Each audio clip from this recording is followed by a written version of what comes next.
Sekarang pembahasan kedua, pembahasan berikutnya tentang apa ilah pengharaman makan dan minum. Apa sebab diharamkan makan dan minum? Ya. Jawabannya, ya, karena dalam makan dan minum ada kelezatan, disertai dengan penguatan tubuh, Makanya kata Allah dalam hadis qudsi, yadha'u ta'amahu wa syarabahu min ajli. Dia meninggalkan makanan dan minumannya karena aku. Karena dalam makanan ada syahwat, dalam minuman juga ada syahwat. Ya. Orang pingin makan, orang pingin minum. Ada kelezatan yang dia rasakan. Dan dia meninggalkan makanan dan minum tersebut, menghilangkan kekuatan tubuhnya. Karena di antara manfaat puasa adalah menekan aliran darah. Dan syaitan, inna syaitana yajri min bani adam majra dam. Sungguhnya syaitan itu mengalir dalam aliran tubuh manusia sebagaimana aliran darah. Nah, tatkala seorang berpuasa maka mempersempit aliran syaitan.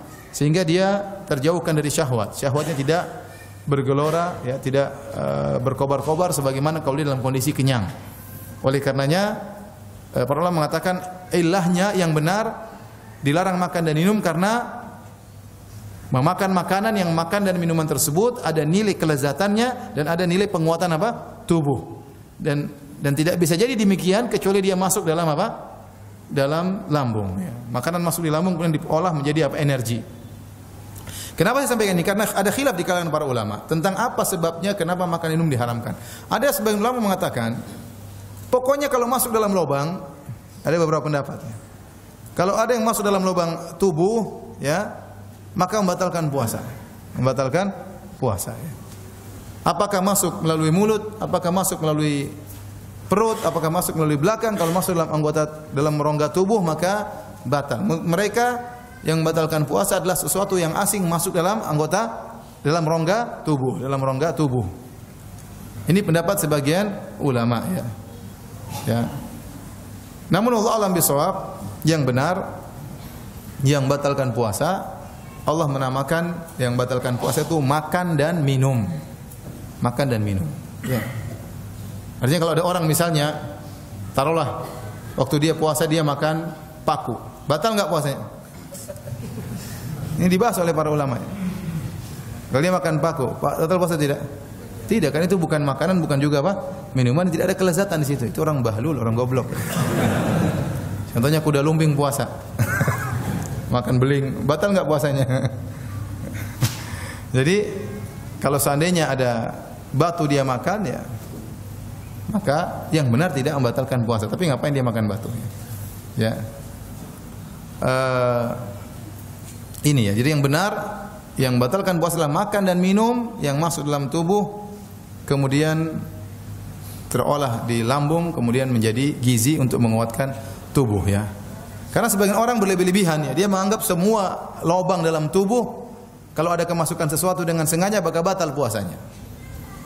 Semua lubang dalam tubuh. Kalau orang sampai ada yang mengatakan barang siapa yang berwudu kemudian dia barang siapa yang buang air besar, kemudian dia cebok, dia masukkan jarinya di duburnya, batal puasanya. Kenapa? Karena ada yang masuk di duburnya, jarinya masuk. Jadi terus gimana? Dianjurkan kalau buang air di malam hari, jangan siang hari. Wah, repot seperti ini. Repot.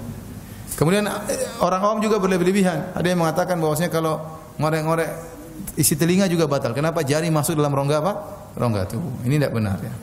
Sama, barang siapa yang ngupil juga apa? Batal. Kenapa? Karena jari masuk di lubang hidung. Ini enggak benar karena tidak dalam bahasa apapun ngupil tetap aja ngupil, bukan makan, ya. Kecuali kalau upilnya dirasa itu baru makan. Kalau tidak maka itu bukan makanan dan minuman. Dalam bahasa apapun tidak ada yang mengatakan upil itu makanan dan minuman. Jadi ini tidak membatalkan puasa karena sebagian orang berlebihan dalam hal ini, ya. Taib. Ini ilah tentang pembatal puasa. Mulut rongga tubuh atau tidak mulut? Iya, rongga tubuh, ya. Hidung rongga tubuh atau tidak? Rongga tubuh. Tetapi buktinya kita tatkala berwudu meskipun puasa berkumur-kumur enggak? Berkumur-kumur. Bukankah kita wudu kita menghirup air di hidung? Iya, menunjukkan bahwasanya tidak semua rongga tubuh itu membatalkan apa? Puasa. Tetapi yang masuk sampai ke dalam lambung kemudian ditelan diserap oleh tubuh sehingga menjadi kekuatan yang masuk dalam energi dalam darah, maka itulah yang membatalkan puasa. Ini saya tekankan karena ini permasalahan inti dalam semua masalah khilaf yang berkaitan dengan pembatal puasa kontemporer. Ingat, karena yang Allah larang makan dan minum. Apa yang dimaksud dengan makan dan minum? Makan dan minum itu suatu yang dimasukkan sebagai makanan, sebagai minuman, masuk ke dalam lambung, memberi kekuatan, melalui aliran darah, memberi kekuatan kepada tubuh. Maka itulah yang disebut makan dan minum. Kalau tidak sesuai dengan persyaratan makan dan minum, maka tidak membatalkan puasa.